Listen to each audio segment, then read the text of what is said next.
సహించదు కూడా, సహించబోదు కూడా. సో అందుకని ఏంటంటే చాలా సందర్భాలు మేము కూడా విజ్ఞప్తి చేస్తున్నాం, ఇది ఏ రాజకీయ పార్టీలకు కానీ ఎవరికి వెనుకకుండి ప్రేరేపిస్తున్నారని ఒక బదనాం లేపుతున్నారు ఇది. అందుకే మేము కూడా చాలా రోజులు వెనుకకున్నాం, అసలు రాజకీయ పార్టీలకు సంబంధం లేకుండా ఉండాలనే ఉద్దేశంతో వెనుకకున్నాం. కానీ మళ్ళీ రిపీటెడ్ గా స్టేట్మెంట్ అదే సేమ్ విషయం మాట్లాడాడు ముఖ్యమంత్రి. ఆయన ఏమంటాడు, కోచింగ్ సెంటర్లు నడిపేటోళ్ళు చేస్తున్నారని. ఒకవేళ నీకు అట్లున్నది అనుకో, నువ్వు పోస్ట్ పోన్ చేసి నువ్వే కోచింగ్ సెంటర్లు పెట్టు రాదా, నువ్వు ప్రగతి భవన్ లో పెట్టు, రవీంద్ర భారతిలో కోచింగ్ సెంటర్ చేయి, ఠాగూర్ ఆడిటోరియం కోచింగ్ సెంటర్ చేయి, లేకపోతే త్యాగరాజ గానసభ కోచింగ్ సెంటర్ చేయి. మంచి మంచి యూనివర్సిటీలో ప్రొఫెసర్లను తీసుకొచ్చి నువ్వే పాఠాలు చెప్పి కదా. ఎవడు 100 కోట్లు పిల్లలకు పైసలు మిగులుతాయి. ఇంత బువ్వ కూడా పెట్టు, 4,000 నిరుద్యోగ వృత్తి ఇస్తాను కదా, అది కూడా ఏమి ఇస్తలేరు కదా. 7 నెలల బాకీ ఉన్నారు కదా మీరు. వాళ్ళు వేరే ఏమన్నా పరిసర రాయమని అంటలేరు కదా. 10 ఏళ్ళు అయింది ఈ బెండకాయలతో కంపారిజన్. పిచ్చానికి ఏమన్నా ఏం మాటలు మాట్లాడుతున్నావు? బెండకాయలు అదో భాషన, ఒక ముఖ్యమంత్రి మాట్లాడే భాషన, అదో జేఎన్టీయూలో కూర్చొని మాట్లాడే భాషన. ఇలా ఉద్యోగాలు లేక కష్టపడుకుంటా పొట్ట కూటి కోసం ఇప్పుడు అడ్డ మీద కూలీలను మాట్లాడుతున్నాం. నిజంగానే వాస్తవంగానే దేనికి అడ్డ మీద కూలీలు దేనికి అయినరు? చదువుకున్నారు కాబట్టే వాళ్ళకు ఉద్యోగాలు లేవు, ఇంటికాడ పరిస్థితులు బాగాలేవు. వాళ్ళు చదివిస్తేందుకు స్తోమత కూడా, ఇంకా కోచింగ్లకు చదివిస్తేందుకు స్తోమత లేక వాళ్ళు పని చేసుకుంటున్నారు, నిజంగానే పని చేస్తున్నారు. కానీ మీరు ఇలా రాజకీయ అడ్డ మీద కూలీలుగా మరీ బాజార్ల నిర్లజ్జగా నిస్సిగ్గుగా మీరు మీ పదవుల గురించి మీ గురించి ఆరాటం ఉన్నది. కానీ ఇంత రాత్రి ఇక్కడ వీళ్ళందరూ చూడు, ఆ లుల్లి చూడు, ఆర్తనాదాలు వినండి. ఏ రాజకీయ పార్టీకి సంబంధం లేదు. మీరు వెంటనే వాళ్ళ డిమాండ్స్, అసలు చర్చ అనేది ఉండదా? ఒక డైలాగ్ ఉండాలి కదా. ఇప్పుడు నిన్న కూడా మాట్లాడుకున్నాం, రోజు నడుస్తూనే ఉన్నది. కానీ నడుస్తున్నాక కూడా ఇంకా కూడా ఏ మాత్రం వాళ్ళకి ఇంకా ఈగలు వాడినట్టు బాలినట్టు దోమలు వాడినట్టు కూడా లేనట్టు అనిపిస్తున్నాయి. సో దీన్ని మాత్రం ఈ రియాక్షన్ చాలా తీవ్రంగా ఉంటది. వీళ్ళు ఎప్పటి నుంచో ఆశిస్తున్నారు రేవంత్ రెడ్డి రెస్పాండ్ అవ్వాలి. ఈ రోజు ఆయన రెస్పాన్స్ చూస్తే చాలా హాస్యాస్పదంగా ఉంది. వీళ్ళు లైట్ తీసుకున్న పరిస్థితి కనపడుతుంది ఆయన వ్యాఖ్యల్లో డైరెక్ట్ గా చూస్తే. మరి ఎట్లా మాట్లాడతారు దాని గురించి ఏం చెప్తారు? ఆయనకు అనుభవం లేదు అసలు. ఆయనకు అర్థమైతే లేదు. ఆయన కూర్చున్న కొమ్మను, ఆయన ఉన్నటువంటి అధికారంలో ఆయన్నే కోసుకుంటున్నాడు. విన్నావా? రాజకీయాలల్లా హత్యలు ఉండే, ఆత్మహత్యలే కదా. ఇప్పుడు ఆత్మహత్య జరుగుతున్నది, ఆత్మహత్య చేసుకుంటుండే ఆయన మునుగుతున్నాడు, పార్టీని ముంచుతున్నాడు. విన్నావా? ఇదే అశోక్ నగర్ లో రాహుల్ గాంధీని తీసుకొచ్చి ఇచ్చిన హామీలే కదా వీళ్ళు డిమాండ్ చేసేది. వీళ్ళు కూడా అదే ప్లే కార్డ్స్ పెట్టి, ఇప్పుడు కాదు దాదాపు వీళ్ళు నెలలకెళ్ళి కదా, నెలల తరబడి ఈవెన్ రౌండ్ టేబుల్ జరిగినప్పుడు కూడా ఫోటోలు చూపించి వాళ్ళ కోట్లు పడేటందుకు, వాళ్ళకి అధికారంలోకి వచ్చేందుకు ఏమో వచ్చి ఇక్కడ కూర్చొని చికటపల్లికి వచ్చి మంచిగా ఇరానీ ఛాయ్ తాగుకుంటా మంచిగా ముచ్చట్లు చెప్పిపోయిండు. నమ్మిండ్రు.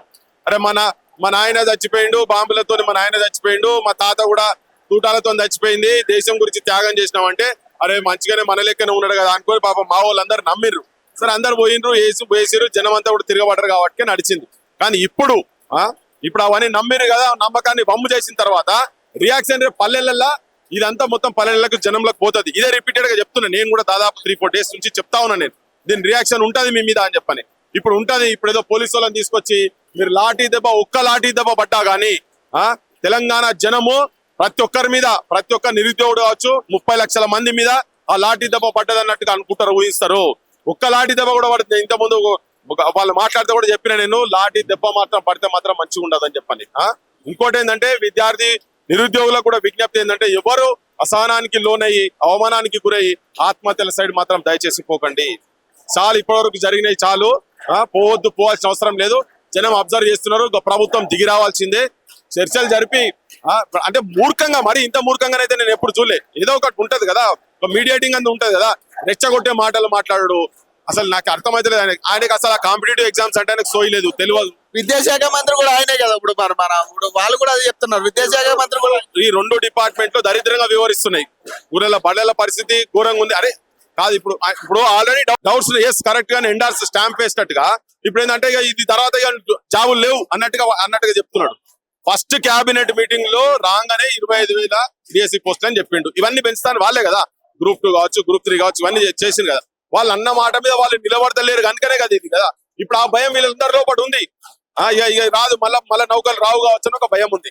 సో ప్రిపరేషన్ కూడా గ్యాప్ పెట్టాలని. అది జెన్యూన్ డిమాండ్స్ అవునో కాదో నీకు సోయి లేకపోతే నీ దగ్గర కాంపిటేటివ్ ఎగ్జామ్స్ కూడా రాసినోడు ఉంటే, వాళ్ళకి ఏమైనా తలకాయ ఉంటే కూర్చొని మాట్లాడితే అర్థమవుతుంది వీళ్ళకి. అంటే 2,000 పోస్టులే పెంచినోడు 2 లక్షల ఉద్యోగాలు ఇస్తారంటే మేము ఎలా నమ్మాలంటే? అదే కదా సంవత్సరం. ఇప్పుడు చిత్తశుద్ధి లేదు వాళ్ళకు. వాళ్ళకి అది ఉండేది ఉంటే ఇప్పటివరకు 7 నెలలు అయిపోయింది కదా.